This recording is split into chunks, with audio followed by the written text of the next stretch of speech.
Yaxshi formaga bo'lmaganman-da. Yo'l ukam bo'ladi mani. Shu bizda bitta mahallaga katta bo'lganmiz. Qashqadaryo udallari ko'rsatamiz-da.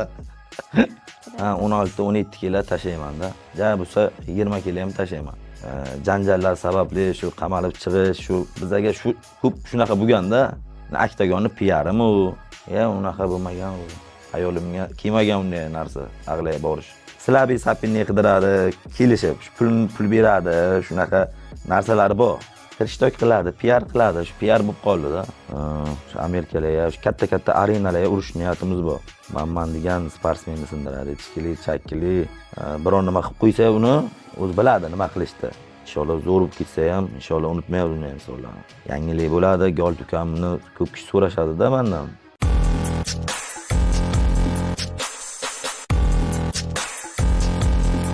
Assalomu alaykum YouTube kanalimiz kuzatuvchilari. Bizda navbatdagi intervyu. Bu galgi mehmonimiz so'nggi paytlarda Oktagon ligasini yondirayotgan qashqadaryolik Abdumalik Yorbo'tayev. Assalomu alaykum aka, xush kelibsiz. Va alaykum salom. Taklifimizni rad etmasdan kelganingiz uchun rahmat. Bilishim bo'yicha bu sizni birinchi katta intervyungiz va bugun harakat qilamiz sizni muxlislaringizga butunlay ochib berishga. Abdumalik Yorbo'tayev sportchilik faoliyatini qachon va qayerda boshlagan? Aslida men o'zi boksyor bo'lganman. Yoshlikdan akam boksga olib borgan. Qashqadaryoda Qarshi shaharga trenirovka qilganmiz. Necha yoshingizda borgansiz? 8-9 yoshimdan sportchi shug'ullanib kelaman. Oilangizda sportchilar bo'lishganmi? Akam bor, ukalarim. Boksda qanaqa natijalar ko'rsatdingiz? Yoshlar o'rtasida O'zbekiston 3-o'rinda olganman-da, O'zbekiston prizor bo'lganman. Mana shu boksda butunlay ketmaganingizga nima sabab bo'lgan? Keyin qiziqqanman. Qo'l, oyoq, barbash, rukopashnaga o'tganman. Qo'l jangi. Keyin Rahmonov Botir aka trenerim, ustozim, shuga o'tganman. Keyin shu bilan qo'l jangi bilan shug'ullanib kelganman. Bugun professional MMA'da 5 ta jang o'tkazgansiz. Va katta qismi Oktagon ligada. Siz MPLda ham ko'rganmiz. So'nggi janglaringizda o'sha stoykada ko'proq harakat qilasiz, baribir boksyorligingiz bilinadi. Va ko'pchilik aytishadiki, MMA bilan kurash bilan shug'ullansa bo'lmaydimi, kurashni kuchaytirsa deb. Lekin birinchi jangingizda parterda hal qilgansiz. Buni yaxshi bilamiz. O'sha necha yoshingizdan boshlab o'tdingiz qo'l oyog'ingizni, boshqa jihatlaringizni ham kuchaytirishga? Shular haqida batafsilroq ayting. 15 yoshgacha shu boks bilan shug'ullanganman. 16 yoshdan keyin shu qo'l jangiga o'tganman. Qo'l jangiga ham yaxshi 16-17 yoshlar 2 karra, 3 karra O'zbekiston chempioni bo'lganman. Yaxshi rezultatlar qilganman-da. Keyin 18-19 ga kirganimdan keyin shu bilan problema sababli araya bir 5 yil, 6 yil sportdan chiqib ketganmiz. Endi o'zimiz uchun qilib yuraydik. Keyin yana sportga qaytdik-da. Aynan o'sha 5-6 yil kerak edi bizga. Nima muammo bo'lgan sportdan chetroq yurishingizga? Shu ko'chaga urush qilganmiz, shu problemalar bo'lganda yoshligiga. Batafsilroq aytib berasiz? Shu janjallar bo'lgan, ko'p urush qilganmiz. Shu yozib berishgan ustimizdan shu problemalar bo'lib, shu arada bir 5-6 yil sportdan qaytganmiz-da. Keyin yana sportga qaytib. Bitta qanaqadir jazo muddati haqida gapirilyaptimi hozir 5-6 yil? Yo'q. Tashqarida bo'lgansiz? Tashqarida ko'chada bo'lganman. Keyin Rossiyaga ketganman. Shu bilan problemalarni yechib, hammasi yaxshi bo'lib, keyin yana to'g'ri yo'lni tanladik. Sportda shu O'zbekiston bayrog'ini yuqoriga ko'taramiz. Shu niyatimiz shu. Yoshlarga maslahat beramiz, ko'chaga urushmay sport bilan shug'ullansin. Shu Rossiyaga ketgan paytingiz haqida gapirib bering. Qanaqa qiyinchiliklar bo'lgan? Rossiyaga yaxshi akalarimiz bor. Shularning oldiga ishlaganmiz, trenirovka qilganmiz. O'zimiz uchun. Teplatrassa ishlaganmiz. Teplatrassa ishlaganmiz. Toshkentda jang qilganingizda, yutqazib qo'yganingizda bu qiyinchiliklarni oldida, men ko'rgan qiyinchiliklarni oldida bu mag'lubiyat hech narsa emas deb gapirgandingiz. Aynan qanaqa qiyinchiliklar ko'rgansiz, чтобы motivatsiya bo'lsin yoshligi? Endi Qanaqa hayotga yo'ldan shuncha, kirib kelgansiz? shu hayotga shu qiyinchilikdan, shu hamma narsadan o'tib bu musobaqalar hech narsa emasda deb anavi bo'lganda. Keyin shu yutqazganimdan keyin yana keyin dastroshna yana boyonli. Hamma yozdi. Barbasi yo'q ekan, buni kurash yo'q ekan. Keyin oxirgi bo'yiga faqat shu barba qilib, shu nakazat qildikda, shu barbaga ishlab shu odamlarni shu negativlarni doshini o'chirish uchun mana barbaga nakazat qildik. Sizni gapirish ohangingizni, o'zingizni tutishingizni, raqiblaringizga bo'lgan munosabatingizni ko'pchilik tanqid qiladi. Lekin hayotda boshqacha insonsiz. Endi bu oktagonga chiqqandan keyin oktagonga dushmanda. Endi siz urmasangiz sizni uradi. Agar siz yaxshi nastroy qilib, ko'changiz ko'rsangiz, salom boydan keyin aka-uka bo'lib, qichoqlab rasm tushamiz. Lekin boygacha vobshe salom alaykum qilmayman, gaplashmayman ham. Shu seryozni bo'lib, shu boygacha shu nastroy qilaman-da. Mani nastroyim shunaqada, chiqaman shu nastroy bo'lib, jajda bilan chiqib, tем более O'zbekiston bayrog'i yelkamga bo'ladi. Shu harakat qilaman, shu dastoyni bir chiroyli boy qilishga. Juda ko'p sportchilar kamarga da'vogarlik qilishyapti. Ularning orasiga sizni ham qo'shilyapsiz oxirgi paytlarda. Kim ko'proq munosib deb o'ylaysiz hozir Sayat agar kamarini himoya qiladigan bo'lsa? Bilmadim men oktagon kimni anavi qilsa. Hozir menejer bilan gaplashganimga tojikistonlik anavi kim edi? Karim. Tojikistonlik 70 kilo. Fazliddin Madalov. Shu bilan qo'yaman deyapti, urushasanmi dedi. Aytdim, "Ha, tayyorman" dedim. Agar dekabrga berishsa, urushamiz. Keyin aytishi mumkin, menga ko'p kishi revanch so'rar, revanchda ham so'radim sentabrga. Sentabrga ber, urushmay ekan sen bilan dedi. Endi Suluchayni yutib qo'ydi, endi qaytib anavi qilmaydi, senga nima kerak dedi. Menejerim bilan gaplashganimga so'radim, "Abbi nima kerak senga? Senga bo'ldi, qochobdi u sendan" dedi. "Senga nima kerak?" dedi. Keyin men ham o'yladim, to'g'ri. Orqaga qaytib orqaga qaytmay bo'ldi, agar bersa urushaman revanchga.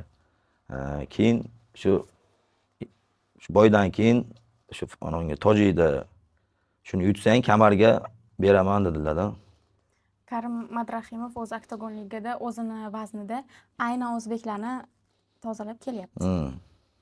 Endi inshaalloh bu chiroyli boy qilamiz, nastroy zo'r, u bilan yaxshi boy qilishga harakat qilamiz. Tем более u kurashchi, davlasa kurashga bermay shu stoykadan Qashqadaryo udalari ko'rsatamiz-da. Mana shu Qashqadaryo udalari, dastoyniy mujiki deb ko'p gapirasiz-ku. Qanaqa bo'ladi o'zi dastoyniy mujik? Endi dastoyniy mujik degani hayotga shu erka bo'lishi, chesti bo'lishi, shu birovga g'iybat qilmaslik, birovning gapini birovga toshmaslik, shu oilasiga qarashi, shuning uchun ham dastoyniy порядочный mujiklar deymiz-da, shu ruschasi. Yaxshi bolalar, birovga yomonlik yo'q, hasati yo'q, yaxshi bolalarni paddashga qilayotganlarni shunday deymiz-da. MMA'da jang qilayotganingizga ham 2-3 yil bo'ldi. Nimaga PR'ingizga e'tibor bermagansiz? PRga endi yo'qman, chiqib maqsad bo'lgan.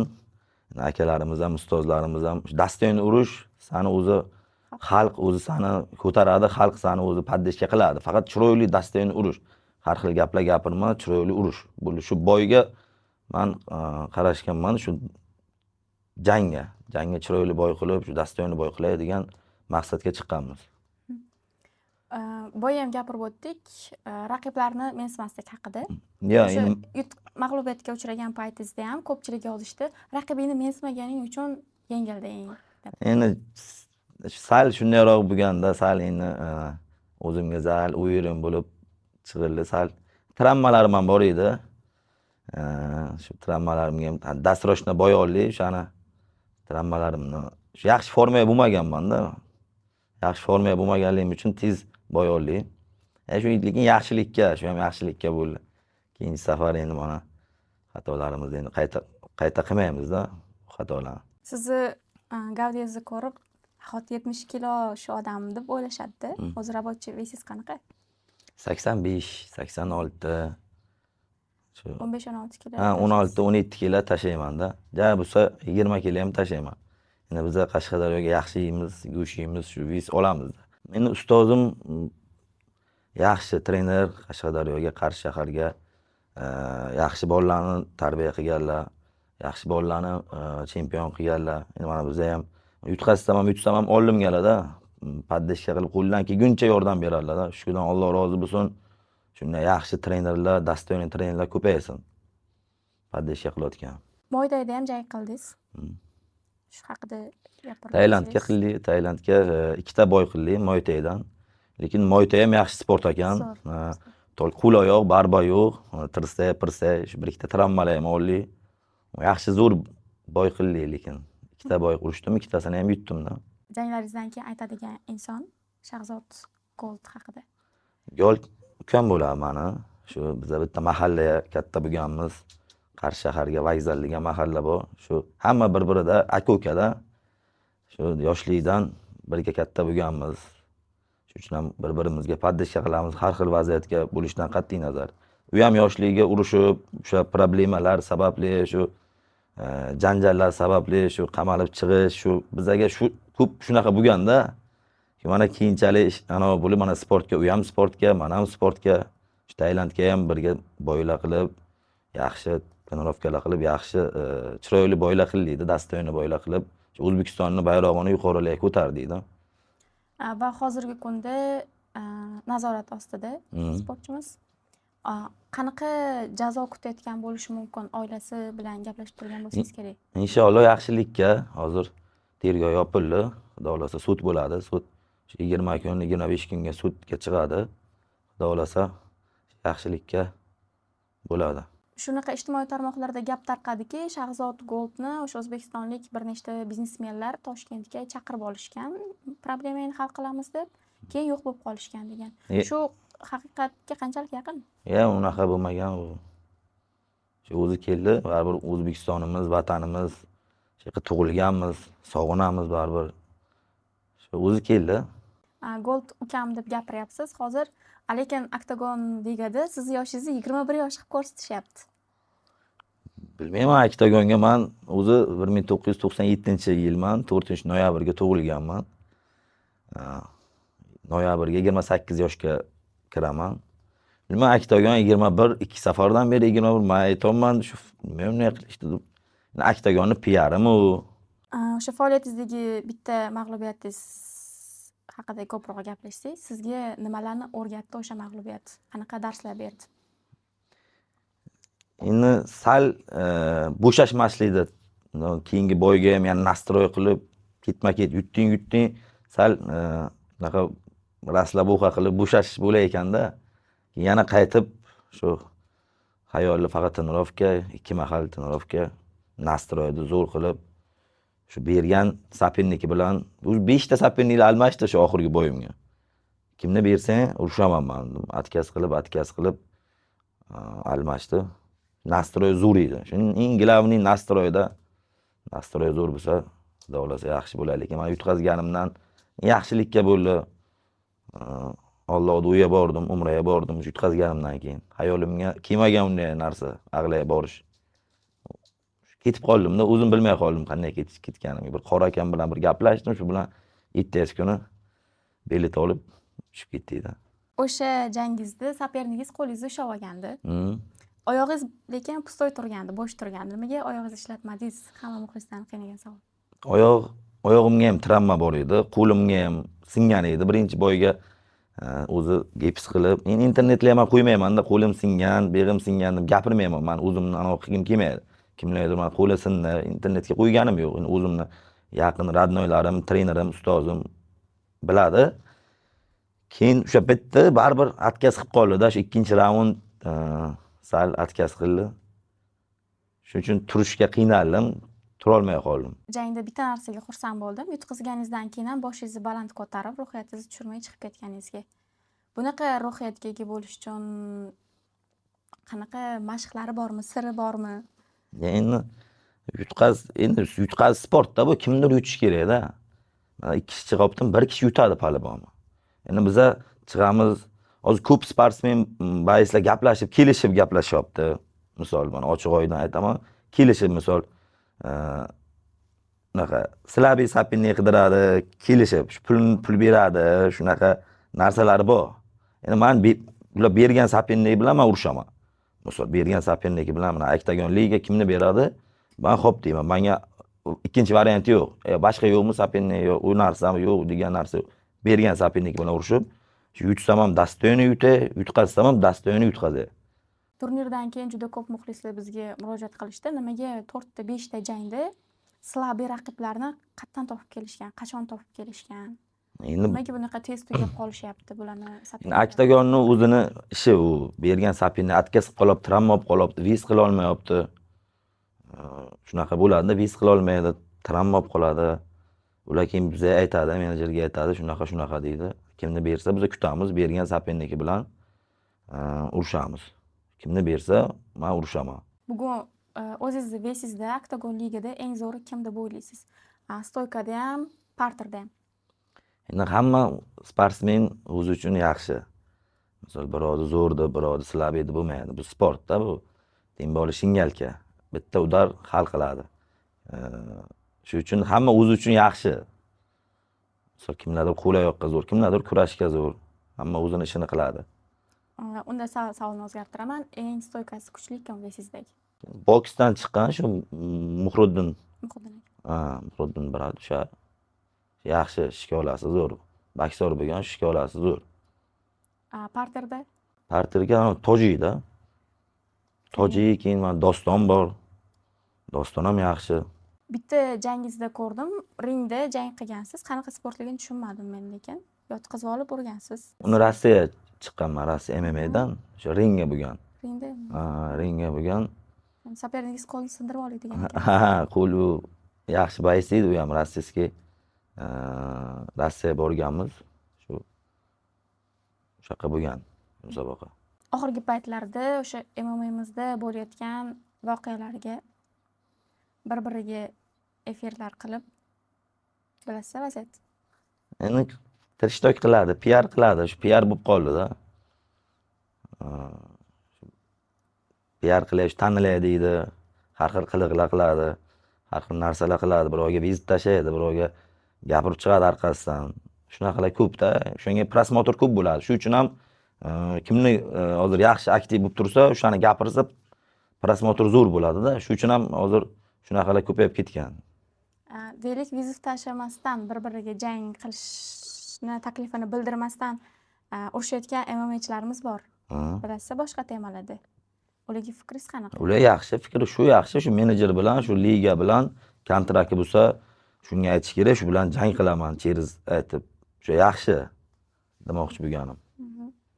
Qashqadaryolik sportchilar, MMA'chilar yondiryapti MMA'ni. UFC'da yaqinda Azamat Nuftullayev ham kirib qoladi. UFC'ga Temirovlar bor, siz. Qashqadaryo o'sha sport maktabi, MMA sport maktabini fishkasi nimada? Fishkasi shu stoykadan-da. Tandir go'sht demasangiz bo'ldi deb turdim. Yo'q. Go'sht ham yeymiz-da, ko'proq go'sht yeymiz shu. O'zimiz yaxshi bolalar shu Qashqadaryodan chiqyapti, yaxshi, malades. Hamma baislar o'zimizga o'xshagan yaxshi bolalar chiqib, mana urushyapti, O'zbekiston bayrog'ini ko'taryapti. Bo'ldi, sportdan ketdim degan fikrlar bo'lgan. Bir bo'lgan, qachondir bir yana qaytamiz. Endi niyat bo'lgan, biz qo'ldan keladi urushib. Ishlarimiz yaxshi bo'lsa, shu vatanimizga kelib, keyin yana sportni boshladik-da. Sportni boshlaganimizdan keyin asta-asta boylar qildik, chiroyli janglar qildik, o'zi xalqqa, hammaga yoqib boshladi.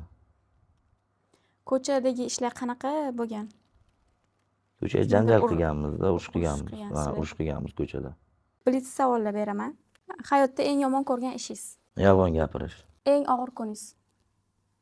Qachon va qanaqa bo'lgan? Rahmatli akam bo'lmagan payt.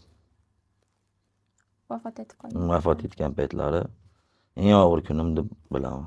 Siz uchun barcha davrlarning eng yaxshi MMA'chisi kim? Dunyo bo'yicha O'zbekiston. Dunyo bo'yicha. Habib. Sevimli taomingiz? Osh. Messi yoki Ronaldo? Ronaldo. Insonlardagi qaysi fazilatni eng ko'p qadrlaysiz? Birovga va'da berdimmi, va'dasini ustidan chiqqan insonni hurmat qilaman. Sportchi bo'lmaganingizda kim bo'lardingiz? Tadbirkor. Eng yaqin insoningiz deganda xayolingizga birinchi kim keladi? Endi yaqin insonim ko'p. Akalarim bor, uydagilarim bor, ustozim bor, ukalarim bor. Pul siz uchun nima? Pul bo'lsa yaxshi yashaysizda. Qashqadaryolik sifatida qaysi qashqadaryolik sportchi qilgan ish uchun uyalgansiz?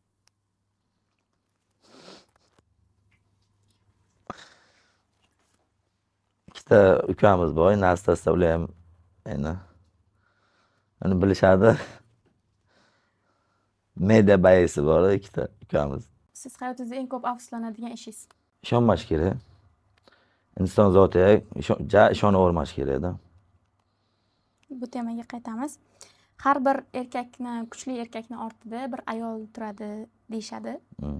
Sizni ortingizdagi ayol kim? Onam. Orzungizdagi jang kim bilan va qayerda? U narsani o'ylamaganman. Hozir o'ylab ko'ring. Orzu qiladigan, havas qiladigan sportchingiz bo'ladi baribir. Havas qilayotgan Faoliyatini tugatib ketgan bo'lsa ham bo'ladi. havas qilayotgan sportchilarim bilan urush narsani o'ylamayman men. Просто ular yaxshi sportdan yaxshi ma'nosini, shu yaxshi taktikalarini o'rganaman. Ular bilan urushib, unga vizib tashlash bo'lmaydi. Otangiz bergan qaysi nasihat hayotingizda har doim sizga dastak bo'lgan? O'g'lim erkak bu degan bu. Mujik bu degan. Bugungi zamon erkaklariga nima yetishmayapti? Endi o'zi bilmasam, endi hamma o'zini mininasi bor, aqli bor. Shu akasi, otasi tarbiya bergan onalari bor. Akangiz haqida gapirdingiz, vafot etgan akangiz haqida. Baribir ko'p birga vaqt o'tkazishadi aka-ukalar. O'sha akangiz bilan o'tkazgan eng baxtli oningiz haqida gapirib bera olasizmi? Birga maza qilib ovqat yeganimiz. Yoshligimga musobaqaga olib chiqqan paytlari, ukajon, harakat qil. Nasib bo'lsa Alloh beradi. Alloh taolo ko'rib turibdi, shu mehnatingga yarasha beradi. Faqat mehnat qil, chiqib chiroyli urush degan gaplar.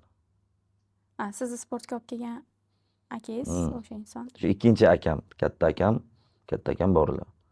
Ikkinchi akam rahmatli bo'lib qoldi, mazalari bo'lmagan payt bo'lmay. Tushkunlikka tushgan paytingizda qayerda bo'lishni xohlardingiz ko'proq? Yolg'iz qolishdi. Qayerligini ahamiyati yo'q. Eng ko'p uzr so'rashingiz kerak bo'lgan odam kim? Onamdan. Sizga berilgan hayotning eng katta sovg'asi nima? Yoki kim? Shu yaqin insonlarim yonimda, yaqin akalarim, ukalarim, ustozlarim, do'stlarim, shu yaxshi insonlar. Misol, ko'p kishi hozir internetga chiqyapti, yonimga hech kim qolmadi, yutqazdim. Yonimga hech kim qolmadi, u bu qolmadi. O'zing dastoyni bo'lsang, yoningga dastoyni insonlar ko'payadi. Misolda men yutqazganimga ham shu yaqinlarim bor edi, yutganimga ham yonimga. Biza shunday bolalar bizada. Har doim birga biz akalarimiz, ustozlarimiz, ukalarimiz, do'stlarimiz har doim yonimizda. O'zingizda hech kibrga berilganingizni his qilganmisiz? Yo'q. Kibrga. Bizga yarashmaydi. Eng katta qo'rquvingiz nima? Sizni ko'proq yaxshi, zo'r sportchi deb eslashlarini xohlaysizmi yoki yaxshi inson deb? Yo'q, yaxshi inson. 5 yildan keyin o'zingizni qayerda, qanaqa holatda tasavvur qilasiz faoliyatingizda? Bu turish yaxshi ketaversa inshaalloh shu Amerikalarga, shu katta arenalarga urish niyatimiz bor. Endi hozirdan katta gapirmayman, katta gapirishni yoqtirmayman. Inshaalloh Yevropalarga, Amerikalarga yaxshi boy qilib, O'zbekistonni bayrog'ini yuqoriga ko'tarish niyatim bor. Sportchini yoki har qanday erkak kishini sindiradigan odatlar yoki insonlar kimlar bo'ladi? Birinchi ochiladi ichkilik, yomon do'stlar, yomon ayollar. Shu narsalar sindiradi-da. Luboy sportsmenni sindiradi, luboy manman degan sportsmenni sindiradi. Ichkilik, chakkilik, buzadigan do'stlar, beqqa yur, beqqa boramiz, diskotekaga yur, dam olamiz deganlar o'shalar sindiradi. haqiqiy namuna qilib ko'rsatiladigan sportchida qanaqa xislatlar bo'lishi kerak? Trenirovkasini yaxshi qilib, o'z vaqtida oilasiga qarab,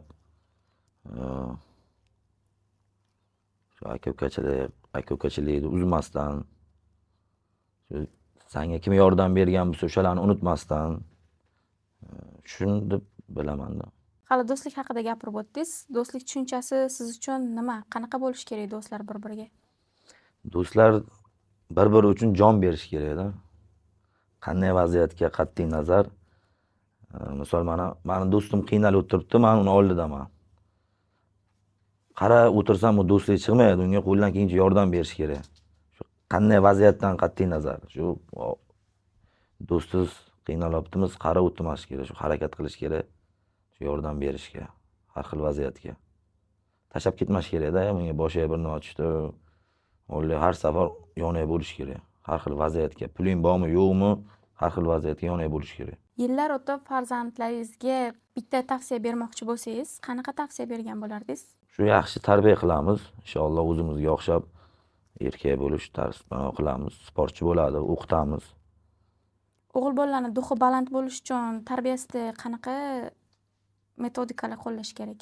Shu qaytmash kerak-da, bu ham sizga o'xshayotgan inson, ringga chiqayotgan, oktagonga chiqayotgan, o'sha ham yutaman deb chiqadi, siz ham yutaman deb chiqasiz. Shu yaxshi harakat qilish kerak, shu nastroyda chiroyli boy qilishga, shu yutishga, hamma yutaman deydi. Natija Allohdan, lekin harakat qilish kerak. Yosh sportchilarga, o'zingizdan keyingi ukalaringizga, singillarga tavsiya berish imkoniyati bor sizda. 3 ta. Yaxshi inson, yaxshi sportchi bo'lish uchun. Yaxshi trener topinglar.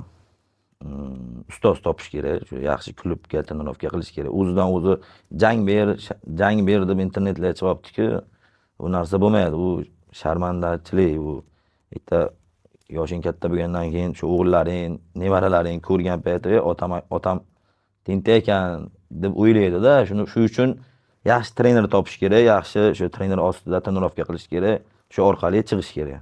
Eng glavni tarbiyada har xil narsaga qilmash kerak. Hozir men sizga aytdimki, boya hozir aktiv zo'r bo'lsa, shunga vezib tashlaydi. Ana Goltukamga ham ko'p kishi vezib tashlaydi. TikTokerlar har xil videolar qilyapti. Misolda, shu PR qilyapti. Hozir biladi ular o'zi kimligini, o'zi biladi. Hozir bizlar biror nima qilib qo'ysa uni o'zi biladi nima qilishdi. Shu qog'oz ruchkan oladi, shu o'zi biladi nima qilishdi. Shuning uchun ham internetga chiqib gapiradi. Bizlar bu narsa qila olmaymiz misolda. Lekin aktiv yaxshiligi uchun ukamni Goltni shu uchun men orqasidan PR qilib shu ishlash, shu prosmotr deydimi, prosmotr qilay deydi, o'ylaydi-da. Lekin o'zi sharmanda, uni qilayotgan ishlari sharmandachilik. Uni ko'rgan yaxshi bir dastoyni mujiklar privest qilmaydi, uni hurmat qilmaydi. O'ziga o'xshaganlar TikTokerlar balit qilib shu bir-biri bilan davay deb turaveradi.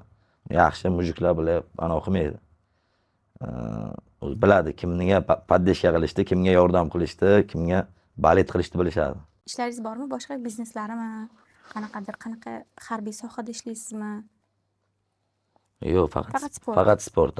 Ertalab, kech trenirovka, faqat sport. Kim moliyalashtiradi sizni? Yaxshi akalarim bor. Poddeshka qilayotgan, yordam berayotgan, har xil vaziyatga yordam qilayotgan akalarim bor. Shulardan Alloh rozi bo'lsin. Inshaalloh zo'r bo'lib ketsa ham, inshaalloh unutmaymiz uni insonlarni. Sizga yordam bergan insonni unutmash kerak-da. Hozir bolalar ko'payib ketyapti hozir. Sal bo'lgandan keyin unutib yuborib, o'qilib, yo'q, o'shani bilish kerak. Sizga vaqtda yaxshilik qilgan insonni, yordam bergan insonni inshaalloh bir umr eslab turish kerak. Oxirgi paytda shu bilasiz, o'zingiz Instagramda ko'rgansiz, Doston Bozorov ham gapirib chiqdilar. Beminnat yordam beringlar, bermoqchi bo'lsanglar deb. Hozirgi internetga qilmanglar, shu Alloh uchun yordam beringlar degan ma'noga gapirgan u ham. Shu birovga yaxshilik qilyapsizmi, birov bilsin, birov bilmasin. Menga shunday akalarim bor, baratuxalarim bor, o'zi birov bilmayotgan deb yordam beradi. Men chim senga Alloh uchun ukam seni yaxshi ko'raman. Yaxshi bo'lasan, dastoyni bo'lasan, trenirovkani bos deyotgan bratuxalarim bor, shunaqa akalarim bor. Shu sizni u yoq bu yoqda ko'rmaganmizda kimdir chiqib nimadir berib, bu yoq bu yoqlarda kamera uchun o'shaning uchun so'radim. Endi men kameraga o'zim ham yoqtirmayman. Kameraga qilayotgan odamni ichim shu qalbdan shu sizga yordam berayotganni. Hozirgi insonlar bitta choy ichirsa ham, hozirgi yangi chiqayotganlar bitta choy ichirsa ham gapirib yuraydi. Men buni o'zim katta qilganman. Uni bir ikkita chala boylar bor, tushunadi o'zi choy ichirib chaqiradi o'zi sportsmenlarni. Ke deydi, lekin men bunday qilganman. Men o'zim qaraganman, o'zim qilganman deyotgan odamlar bor. Shunaqa insonlardan Alloh asrasin, unaqa insonlardan. Ko'pchilik sportchilar bolaligida endi sportga kirib kelganda baribir har xil musobaqalarga borishadi. Hammani oilasida sharoit har xil. Kimdir musobaqaga borishga pul topa olmaydi, boshqa qila olmaydi, baribir musobaqada qatnashish uchun ham pul berish kerak bo'lgan vaziyatlar bor. Sizda ham bo'lganmi shunaqa situatsiyalar? Yo'q, menga akam bo'lgan, akam poddesha qilgan. Bunday narsalar akam yordam bergan, poddesha qilgan. Sizni qo'llab-quvvatlagan dostoyniy mujiklarga tilaklaringizmi, gaplaringiz bo'lsa marhamat. Mujiklar kasal bo'lmaylar. Yaxshi bolalarga, yaxshi kambag'al bolalarga biz har doim poddeshkaga biz. Inshaalloh duo qilib turinglar. Inshaalloh tez orada yangilik bo'ladi. Golt ukamni ko'p kishi so'rashadi-da mendan. Yozishadi, ko'rgan paytim shu Golt nima bo'ldi, Golt ukang nima bo'ldi deb so'raydi. Ko'chada yursam ham, internetdan ham, promoyda ham hamma so'raydi. Inshaalloh yaxshilikka inshaalloh duo qilib tursanglar, inshaalloh yaqinda inshaalloh yangilik bo'ladi. Birgalikka ukam bilan O'zbekiston bayrog'ini yuqoriga ko'taramiz. Shu vatanimizni bayrog'ini inshaalloh ko'p xursand qilamiz hali inshaalloh. Hammani o'z davri bor inshaalloh. Hammasi yaxshi bo'ladi. Intervyumiz shu joyda o'z yakuniga yetdi. Sportchimizni qo'llab-quvvatlang va videomizga like bosishni unutmang.